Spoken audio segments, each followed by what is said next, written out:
नमस्कार दोस्तों, GK with are के यूट्यूब चैनल में आपका स्वागत है। इस वीडियो में आप जानने वाले हैं लैब टेक्नीशियन का जो वैकेंसी आया है इसके बारे में, ठीक है।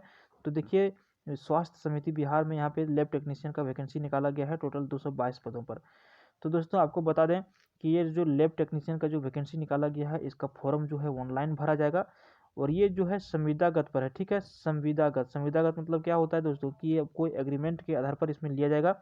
जो स्टार्टिंग में आपका एग्रीमेंट का जो समय है वो है 11 महीना, ठीक है। लेकिन यदि आप 11 महीना में अच्छी तरह से काम करते हैं, विभाग आपसे संतुष्ट होता है, तो ये आपका ये 60 साल तक के लिए अस्थायी कर देगा, ठीक है। तो इसके बारे में भी आपको हम डिटेल्स में बताने वाले हैं और इसका एजुकेशनल क्वालिफिकेशन, उम्र सीमा या फिर कितना एग्जामिनेशन फी लगेगा, परीक्षा कब होगा, किस तरह होगा, ये सारी चीज़ें आपको हम बताने वाले हैं। वीडियो के अंत तक आप बने रहिए। तो चलिए शुरू कर लेते हैं। सबसे पहले आपको हम बता दें कि सैलरी इसमें कितना रहेगा। तो सैलरी रहेगा 12,000 रुपये, ठीक है। और एसेंशियल एजुकेशनल क्वालिफिकेशन क्या रखा गया, तो इसको ध्यान से देखिएगा। एक पॉइंट में और यहाँ पे अथवा करके दिया गया है। चाहे तो आपके पास सिर्फ 1 नंबर वाला होना चाहिए या फिर आपके पास 2 नंबर वाला एजुकेशनल क्वालिफिकेशन होना चाहिए। तो देखिए, 10+2 में आपका बायोलॉजी होना चाहिए, ठीक है। या फिर यदि आईसी किए हैं तो बायोलॉजी के साथ आपका होना चाहिए विथ, यानी कि इसके साथ में diploma in medical laboratory technician, जिसको शॉर्ट फॉर्म में DMLT कहा जाता है। कहीं से भी यदि आप किए हैं तो ये आपका मान्यता प्राप्त रहेगा, ठीक है। आप इस फॉर्म को भर सकते हैं किसी भी यूनिवर्सिटी या फिर इंस्टीट्यूशन से किए हैं तो। सेकंड नंबर में है बायोलॉजी से इंटरमीडिएट होना बहुत ज़रूरी है। उसके बाद दूसरा में उसके साथ में क्या है, विथ में लगा के दिया है कि bachelors in medical laboratory technician, यानी कि BMLT किसी भी यूनिवर्सिटी या संस्था से किए हैं तो आपका ये मान्यता इसमें मिल जाएगा। तो दो चीज़ यहाँ पे देख लिए, DMLT और BMLT, ठीक है। तो ये दोनों में से कोई एक होना चाहिए। एक नंबर में यदि आपके पास है तो ठीक है, या फिर सेकंड नंबर वाला आपके पास एजुकेशनल क्वालिफिकेशन है तो भी ठीक है। ये दो चीज़ मोस्ट इंपॉर्टेंट है। अब आगे बढ़ते हैं, उम्र सीमा। तो देखिए, उम्र सीमा जो कम से कम आपका 21 वर्ष होना चाहिए, ठीक है। उम्र सीमा कितना वर्ष होना चाहिए, कम से कम आपका 21 होना चाहिए। और मैक्सिमम कितना होना चाहिए, तो देखिए अनरिजर्व वाले जो EWS कैटेगरी में जो आते हैं तो उसके लिए रखा गया है 37 वर्ष। फीमेल जो है EWS या फिर अनरिजर्व उनके लिए 40 ईयर्स। OBC में जो आते हैं, BC में जो आते हैं, MBC BC मेल फीमेल, यानी कि वो हैं 40 वर्ष उनके लिए। ST SC के जो मेल फीमेल हैं 42 वर्ष है। और 10 वर्ष का यहाँ पे छूट दिया गया है डिवाइन बॉडी एप्लीकेंट के लिए, ठीक है। जो दिव्यांग वगैरह जो हैं उनके लिए 10 वर्ष का उम्र सीमा पे छूट दिया गया है। आगे कुछ निर्देश दिया गया है, निर्देश को आपको हम बता दें। यहाँ पे देखिए, न्यूनतम उम्र सीमा 1/1/2021 को होना चाहिए 21 वर्ष, ठीक है। कितना होना चाहिए, 21 वर्ष होना चाहिए। और ये गणना आपका कब होगा, तो 1/1/21 के हिसाब से होगा, यानी कि 1 जनवरी 2021 तक इतना उम्र होना चाहिए। दिव्यांग अभ्यर्थी जो है उनको छूट मिलेगा 10 वर्ष का, ठीक है। इसके बारे में जो अभ्यर्थी जो फॉर्म को भरना चाहेंगे वो उसका वेबसाइट यहाँ पे दिया गया है, ठीक है। यहाँ पे जाके ऑनलाइन फॉर्म आप भर सकते हैं, लेकिन वहाँ पे जाने के पहले आप इस वीडियो को कंप्लीट कर लें, उसके बाद ही यहाँ पे आप क्लिक करें। ये फॉर्म को आप कब से कब तक भर सकते हैं, तो देखिए 8 तारीख दूसरा महीना 2021 से ये प्रारंभ होगा और अंतिम तिथि रहेगा 1/3/2021 शाम के 6 बजे तक, ठीक है।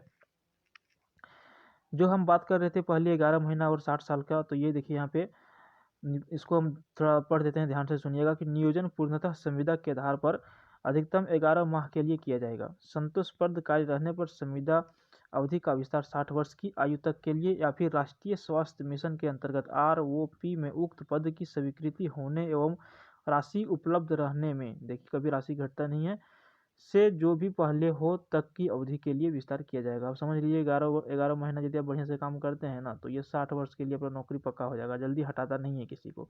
इसलिए एक चीज़ ध्यान में रखना है, यदि आप इस फॉर्म को भरने लायक हैं, आपके पास ये एजुकेशनल क्वालिफिकेशन है, तो इस फॉर्म को जरूर भरिएगा। आगे देखिए 8 नंबर में लिखता है कि संविदा के आधार पर नियोजित व्यक्ति सरकारी सेवक नहीं माने जाएंगे और सरकारी सेवक को अनुमान्य किसी भी सुविधा के वे हकदार नहीं होंगे। संविदा के आधार पर नियोजन के बाद सरकारी सेवा में नियमितीकरण का उनका कोई भी दावा मान्य नहीं होगा। ये चीज़ ध्यान रख लीजिएगा, बाद में कितना हो हल्ला मचाइएगा तो आपको मान्य यहाँ पे नहीं मिलेगा, और ये इसका नोटिफिकेशन में लिखा गया है। संविदा पर नियोजन के उपरांत नियोजन स्थान हेतु अपने इच्छानुसार आवेदक को विकल्प दे सकते हैं, परंतु किसी स्थान पर नियोजन का अधिकतर राज्य स्वास्थ्य समिति बिहार के पास सुरक्षित रहेगा। कहाँ भी भेजना है वो अपने हिसाब से भेज देंगे। आरक्षण देखिए, आरक्षण क्या है इसमें, तो देखिए आरक्षण यानी कि जो बिहार से बाहर के निवासी, मान के चलिए आप झारखंड, यूपी, पश्चिम बंगाल के हैं, तो वहाँ पे आपको आरक्षण का लाभ नहीं मिलेगा। लेकिन यदि आप बिहार के हैं तो जिस तरह से आपको आरक्षण मिलते आ रहा है उस तरह से आरक्षण मिलेगा। ऑनलाइन फॉर्म भरते समय आपको आरक्षण का दावा के लिए यहाँ पे क्लिक करना पड़ेगा कि आप ST SC या फिर OBC से आते हैं, तो ही आपको वहाँ पे दिया जाएगा आरक्षण का लाभ। ऑनलाइन आवेदन में भरा गया अस्थायी पता अस्थायी निवासी आरक्षण प्रयोजन के लिए अनुमान्य होगा। जिनका अस्थायी निवासी जो है बिहार के नहीं है, उनको आरक्षण का लाभ नहीं मिलेगा। ठीक है, चलिए एक चीज़ यहाँ पे और आपको हम बता देते हैं कि जो आप आरक्षण के लिए ST SC OBC के लिए जो फॉर्म भरेंगे, उसके लिए देखिए ऑनलाइन आवेदन भरते समय उनके पास आरक्षण कोटि के अनुरूप सक्षम प्राधिकार से निर्गत प्रमाण पत्र उपलब्ध होना अनिवार्य होगा।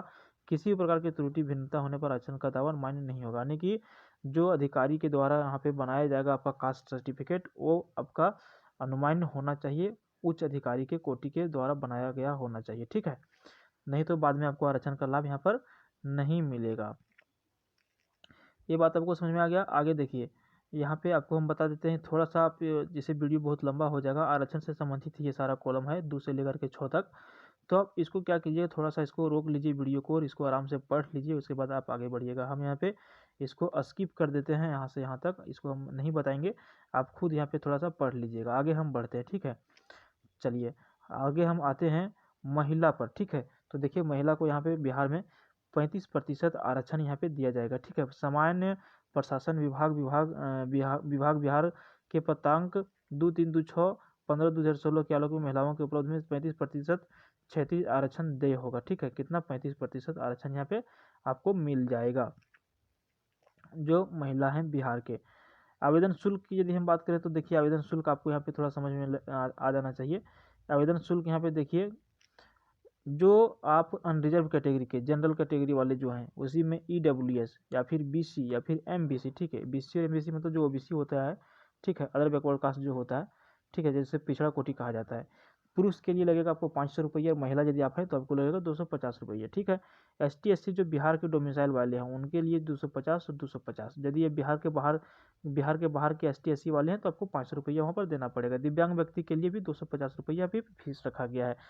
आप इस फी को कैसे पेमेंट कर सकते हैं, तो पेमेंट करने के लिए आजकल ऑनलाइन पेमेंट चलता है। ठीक है, net banking, debit, credit card, तो किसी भी तरह से आप इसको यहाँ पे पेमेंट कर सकते हैं।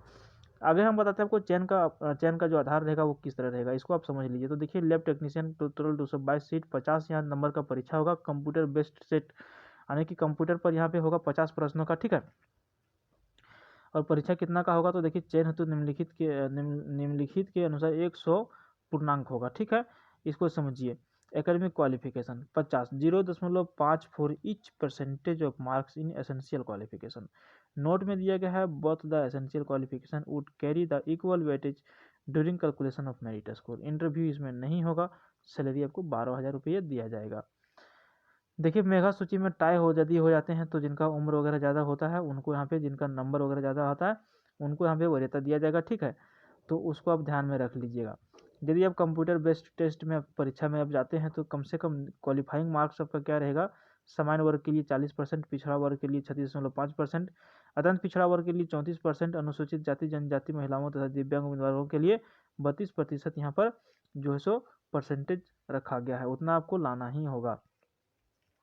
सपोज दैट यदि आप सब कुछ काम कर लेते हैं उसके बाद आपका जो है नौकरी हो जाता है, परीक्षा निकाल लेते हैं, तो उसके बाद होता है एक प्रक्रिया कागजात का। ठीक है, तो कागजात में आपको क्या क्या डॉक्यूमेंट्स वेरिफिकेशन के समय आपको क्या क्या लेके जाना है, ठीक है, काउंसलिंग के समय आपको क्या क्या ले जाना है। तो देखिए copy of online field of application, इस फॉर्म को जब भरिएगा उसका जेरॉक्स पेपर आप जरूर रखिएगा। 5 पासपोर्ट साइज का फोटो लेके जाना है। फोटो आइडेंटिटी प्रूफ में आपका आधार कार्ड या PAN card, driving licence, voter ID card, passport कुछ भी है आप उसको ले जा सकते हैं। जन्म तिथि की साक्ष्य के लिए आप 10वां का सर्टिफिकेट ले जा सकते हैं। ठीक है, आगे लिखता है all educational qualification marks sheet degree, ठीक है, मार्कशीट या फिर degree from 10th till last qualification, 10वां से लेकर के अंतिम तक का जितने भी आपके पास एजुकेशनल क्वालिफिकेशन है सबका मार्कशीट और डिग्री जो है उसको लेके जाना है। Copy of work experience certificate, यदि आपके पास वर्क एक्सपीरियंस सर्टिफिकेट है तो उसको भी लेके जाइएगा। If the candidate is working in any government और government PSU organisation NOC from the complete authority, यदि आप सरकारी नौकरी कर रहे हैं तो उसके लिए भी आपको जो वहाँ कागज मिला होगा उससे आपको लेके जाना पड़ेगा। ठीक है, अनुसूचित जाति अनुसूचित जनजाति उम्मीदवारों के लिए जाति प्रमाण पत्र तथा अस्थायी निवास प्रमाण पत्र, महिला उम्मीदवारों के लिए भी पिता के नाम एवं पता से निर्गत प्रमाण पत्र, निवास स्थान प्रमाण पत्र होना चाहिए। ठीक है, यदि आप महिला आपका शादी हो गया तो कोई बात नहीं, लेकिन आपके जो पिताजी के नाम से बना है वो यहाँ पे आपको कागज जाके देना पड़ेगा। ठीक है, तो इसी तरह से यहाँ पे पिछड़ा वर्ग के लिए जो बीसी में आते हैं उनके लिए भी यहाँ पे वही बात लिखा गया। जाति प्रमाण पत्र, निवास प्रमाण पत्र, महिला उम्मीदवारों के लिए भी पिता के नाम से एवं पता निर्गत प्रमाण पत्र, निवास प्रमाण पत्र एवं क्रीमी लेयर रहित प्रमाण पत्र आपको लेके जाना है, ठीक है। सामान्य प्रशासन विभाग की अधिसूचना अपना संख्या आलोक के आर्थिक रूप से कमजोर वर्ग जो ईडब्ल्यूएस में आते हैं उनको आय परिसंपत्ति का जो प्रमाण पत्र जो बनता है ईडब्ल्यूएस का जो बनता है, ठीक है, उसको आपको लेकर के जाना है। यदि आप दिव्यांग हैं तो उनका आप सर्टिफिकेट जो आपको मिला होगा वो भी आपको लेकर के जाना है। अब आगे आते हैं एप्लीकेशन प्रोसेस पर। देखिए एप्लीकेशन प्रोसेस आपको हम पहले बता दिए हैं कि ये ऑनलाइन फॉर्म भराता है और इसके लिए वेबसाइट ये दिया गया है, आप इस पर जा करके फॉर्म को भर सकते हैं, ठीक है।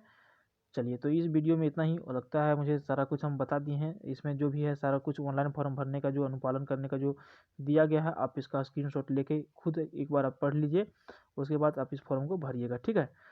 चलिए और किसी जानकारी के लिए इसमें वेबसाइट आपको हम बता दिए, वहाँ से जाके ये पीडीएफ आप डाउनलोड कर लीजिएगा। पीडीएफ डाउनलोड करने के बाद अच्छी तरह से आप इसको पढ़ लीजिएगा, उसके बाद आप फॉर्म भरिएगा। उम्मीद करता हूँ कि आपको ये वीडियो पसंद आया होगा, ठीक है। अपने दोस्तों के साथ इस वीडियो को शेयर जरूर कर दीजिए ताकि कोई वंचित ना रहे इस फॉर्म को भरने से, ठीक है। चलिए बहुत बहुत धन्यवाद आपका वीडियो देखने के लिए।